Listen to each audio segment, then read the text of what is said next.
Welcome to Lunchtime Politics. First, the highlights.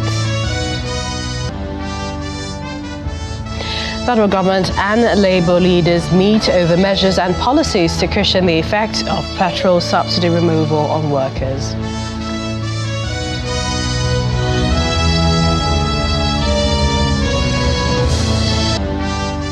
Cross River State Governor assures citizens of better days as he signs revised 2023 appropriation bill into law.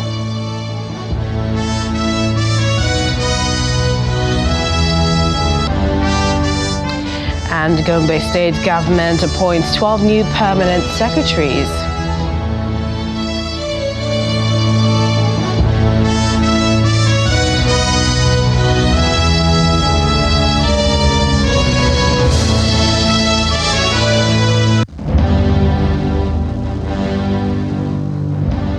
Welcome to the program. I'm Melissa Walker in Lagos. We begin with the federal government representatives and leaders of the organised labour today resuming their dialogue in Abuja to seek measures and policies to cushion the effect of petroleum subsidy removal on workers.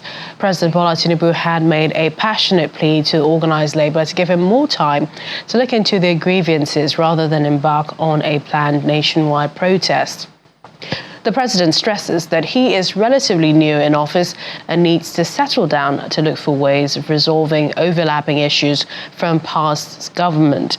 Well, earlier in the week, Speaker of the House of Representatives, Honorable Tajuddin Abbas, led House principal officers to brief the president on the outcome of their engagement with the National Association of Resident Doctors, NARD, which had declared a nationwide strike. However, the NLC commenced mobilization of its affiliates, state councils, and civil society organizations to hold mass protest rallies across the country from August the 2nd in protest against what it described as the hardship imposed on workers and the masses by the removal of fuel subsidy and other anti-poor policies of the Tinubu government. Honorable Abbas would today again meet with relevant stakeholders over the differences between the federal government and NARD.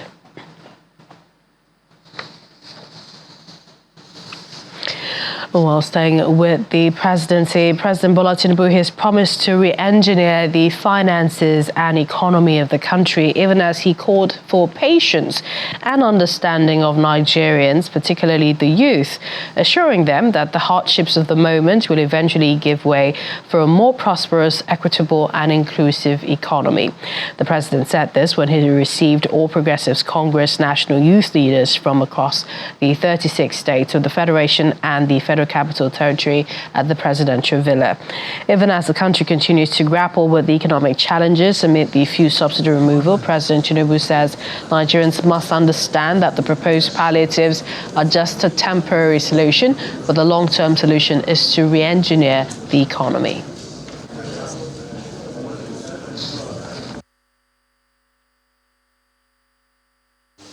I can assure you that I understand your pains and the pains of your uncles, brothers, and your moms. I understand. I feel it. It is not easy to get out a monster of over 40 years that is called subsidy. We need just to persevere. Those days are gone, and I'm not going to lead you to go back into them for time and length. Yes, people are anxious about the palliative.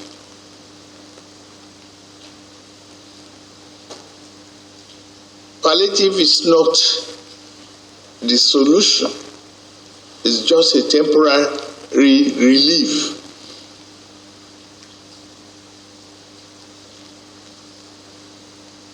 The long-term prospect of the nation and the benefit is for us to re-engineer the finances and the economy of our great country. That, I assure you, I will do.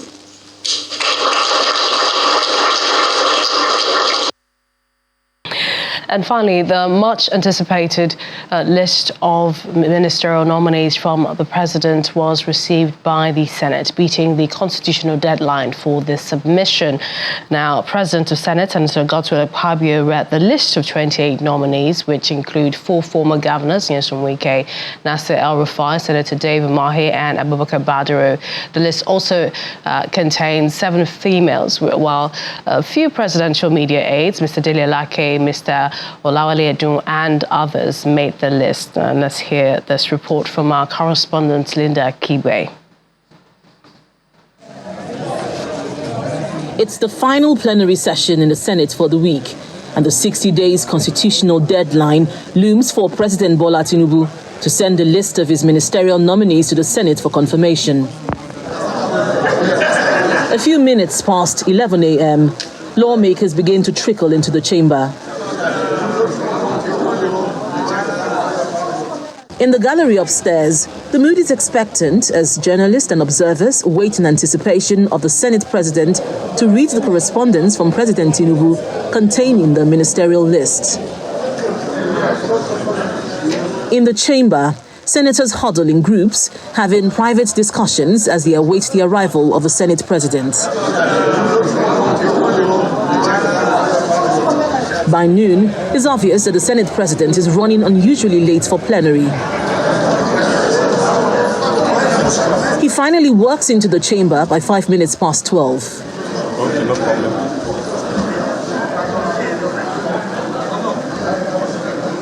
A few minutes into plenary, the Senate Majority Leader calls for an executive session.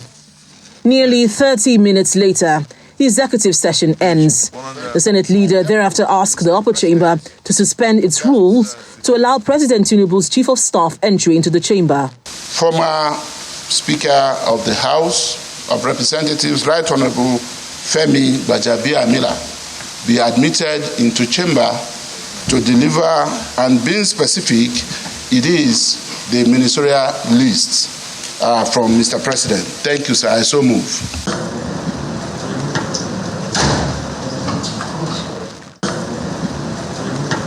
Senator Akpabio proceeds to finally read the correspondence from President Tinubu with the names of 28 ministerial nominees.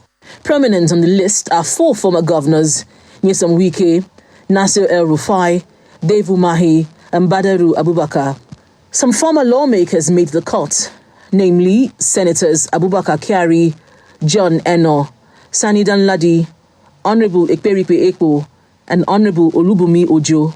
There are 7 female ministerial nominees: Mrs. Hanatu Musawa, Dr. Betta Edu, Dr. Doris Uzoka, Representative Nkiruka Onyejocha, Representative Stella Okotete, Mrs. Iman Ibrahim, and Representative Uju Ohaneye. Ambassador Yusuf Maitama Tuka, CON. 3.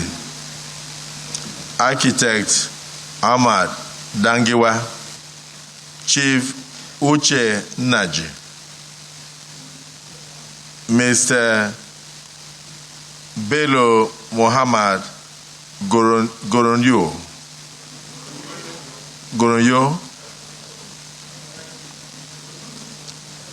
18.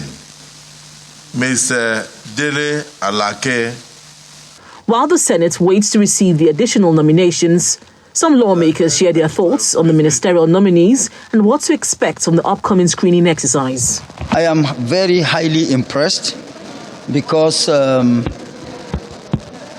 most of them are technocrats, and the technocrats out of them are technocrats that have proven their worth, their capacity and ability in their chosen endeavors or careers. We just got 28 names, and we're expecting more. So we believe that between now and Monday, we should be able to get the complete list. But we're going to make do with the 28 that we have. So we have just called for their CVs, because we don't have any of their CVs. So I believe that by this weekend, we'll have the CVs. We're expecting to see the people come before the Senate for screening, they will answer questions, lots of questions, because these ministerial positions are not for patronizing people. We are looking at those who will be able to serve the Nigerian people. The Senate president did not disclose when President Bola Tinubu will send the remaining names of the ministerial nominees. But the screening of the 28 nominees is expected to begin on Monday, July 31st. From the National Assembly, Linda Akibe, Channels Television News.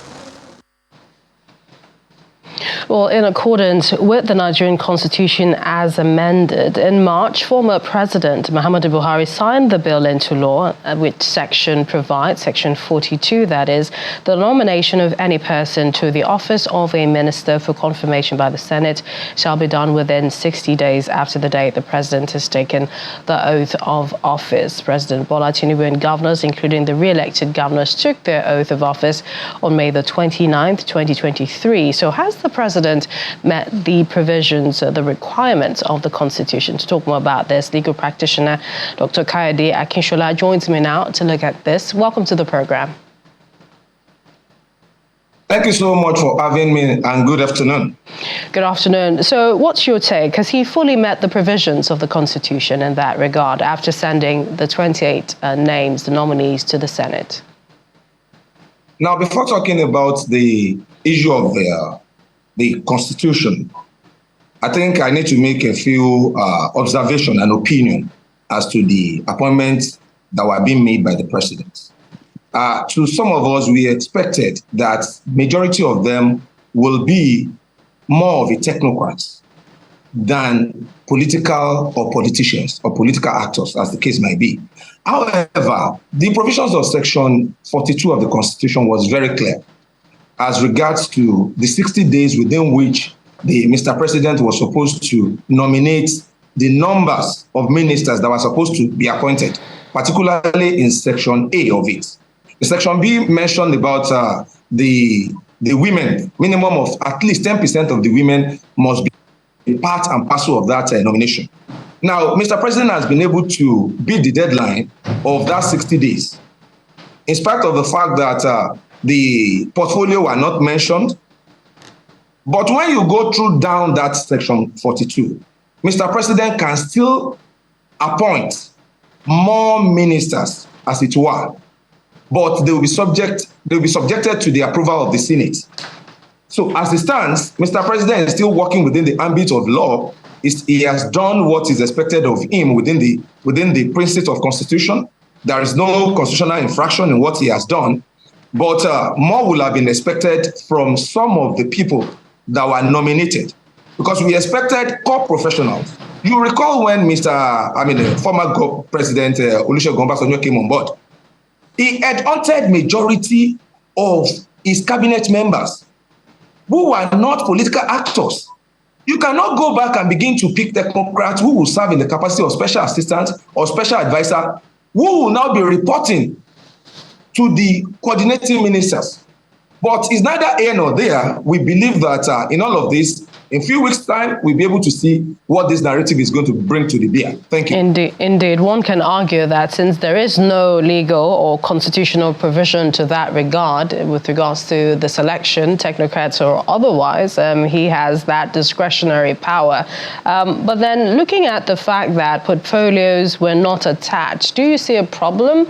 And this is when the Senate decides to screen them. Will they be screening these individuals outside the portfolios? Wouldn't that pose a problem?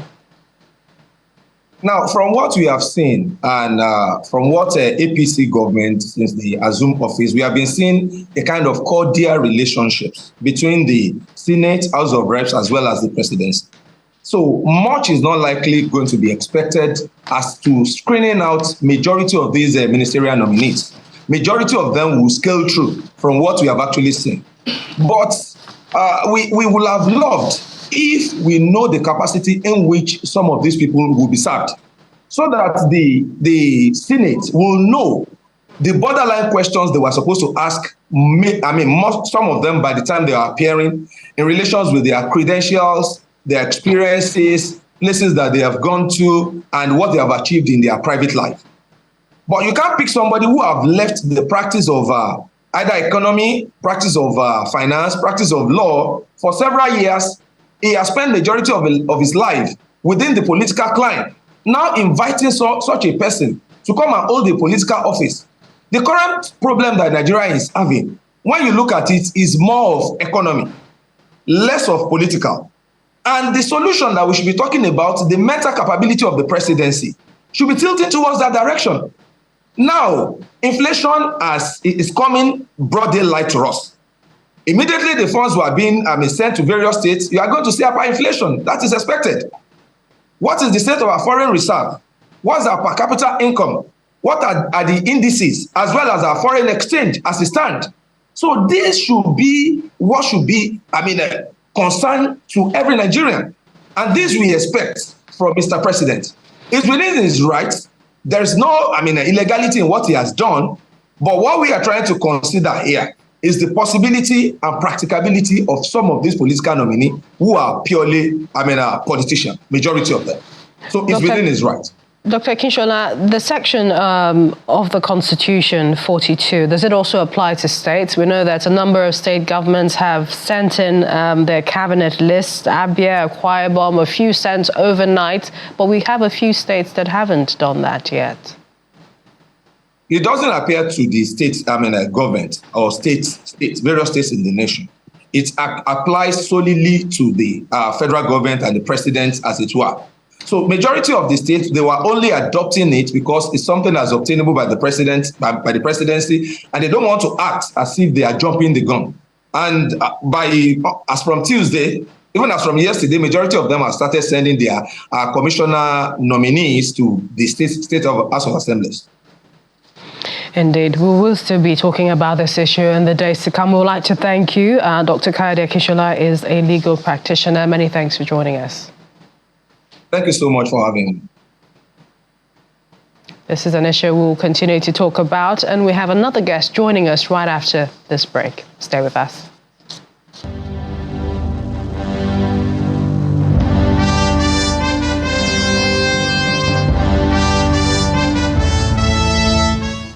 Welcome back. Staying with the list of ministerial nominees sent to the Senate. Joining us is an Associate Professor Research at the Institute of African and Diaspora Studies at the University of Lagos, Mr. Kayode Akinshola. Thank you for joining us on the program. Thank you very much. So what's your take in terms of the makeup of the list? Does it meet your expectations, ministerial nominees? Well, I personally don't have any expectation. And so I won't be able to say whether this list has met anything or not. But what I should say as a public intellectual is to give my own understanding of what the list represents. What the list represents. Number one, given the fact that the president was able to meet the legal deadline, indicates that he has respect for the rule of law. Some people expected that going by his promise of my cabinet is ready, he should have produced this kind of list within 10 days. While that is not untrue, we also need to note that as the campaign progresses during the politicking period, dynamism began to come from different ends, and there could be need to align and realign with different people, which could now lead to the kind of technical delay that we have. But what is good is that the president, unlike his predecessor, decided to respect the law of the land by at least partially responding to this list coming out in 60 days.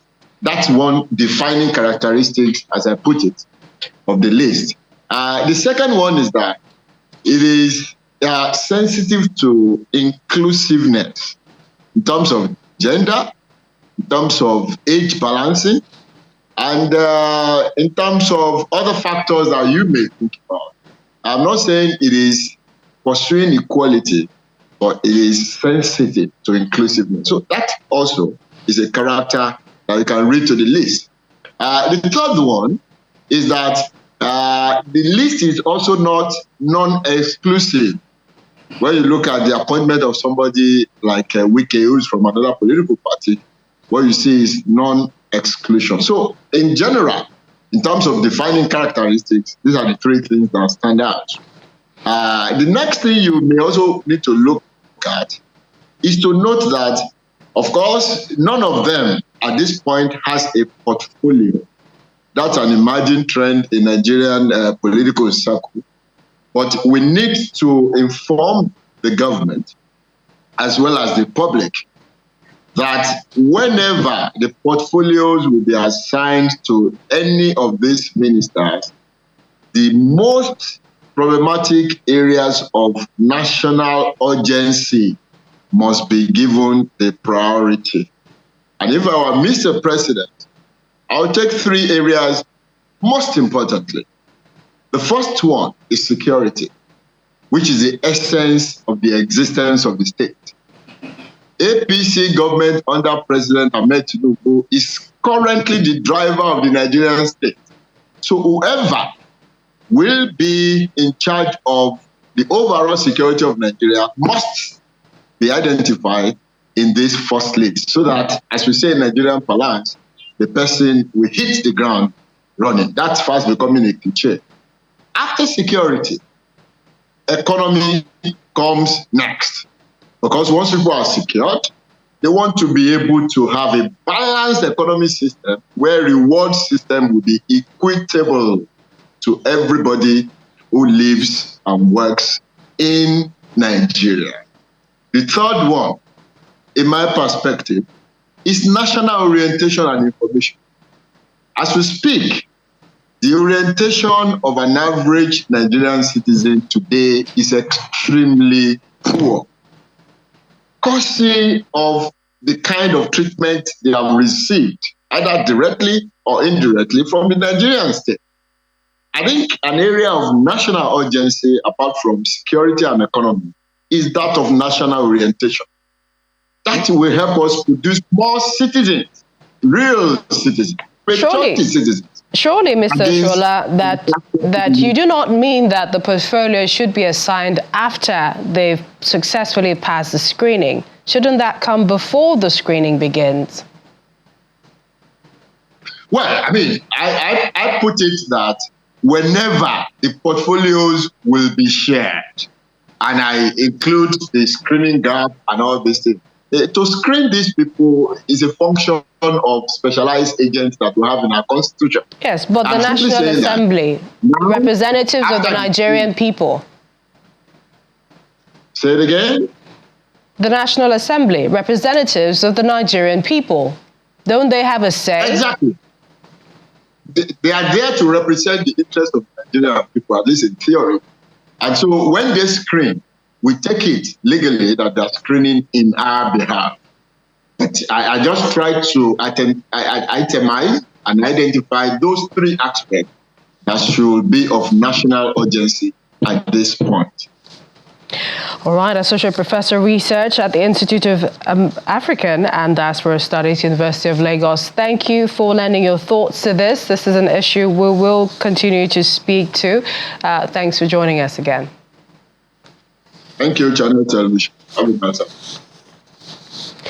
Well, moving on to other stories now. The Cross River State Governor, Basio II, has signed the revised 2023 appropriation bill, the total sum of 250,781,015,661 naira.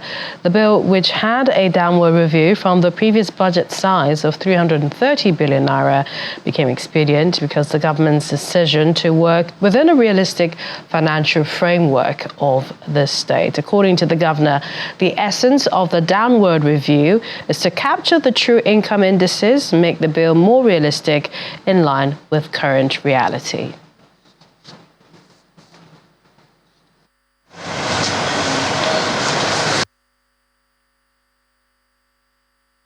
Actually, we needed to rejig the budget a bit because of our mantra, or the focal point of our manifesto, which is the people's agenda. It became necessary because we had to introduce emergency programs that would touch the people immediately. And I'm so happy that we are in sync with this parliament as we how to carry our people along. It was a difficult task to put some of the figures in place to make sure that what we are sending to the House is right. They've done their corrections and the bill is now a law. I think very soon people will be feeling the impact of this particular law. We have looked at those things that are very dear to the people. We've lost some days already, but we actually needed to put a firm foundation. And I believe from now on henceforth, there's going to be speed in almost all the things that we're going to do. Parliament, we are going to be a little bit more busier than what it was in the past days, because everybody is going to move on at the speed required to make gains for the loss that we've suffered already. Over in Gombe State, the governor, Inua Yahaya, approved the appointment of 12 new permanent secretaries in the state civil service. In a statement signed by the State Director General of Press Affairs, the governor notes that the appointments were based on each appointee's suitability in terms of credentials, experience, hard work, commitment, and loyalty, as well as their performance at the promotion examinations, as well as interviews. And to more stories, a total of 198 Nigerian citizens have departed Port Sudan in what has been called a mop-up operation. Nigerians in Diaspora Commission, NIDCOM, gave this in a statement released today by the Public Relations Officer, Mr. Abdurrahman Balogun. 160 adults, 38 infants, departed Port Sudan at 5:15 a.m. today, Friday. The estimated arrival time to the nation's capital is 1:15 p.m.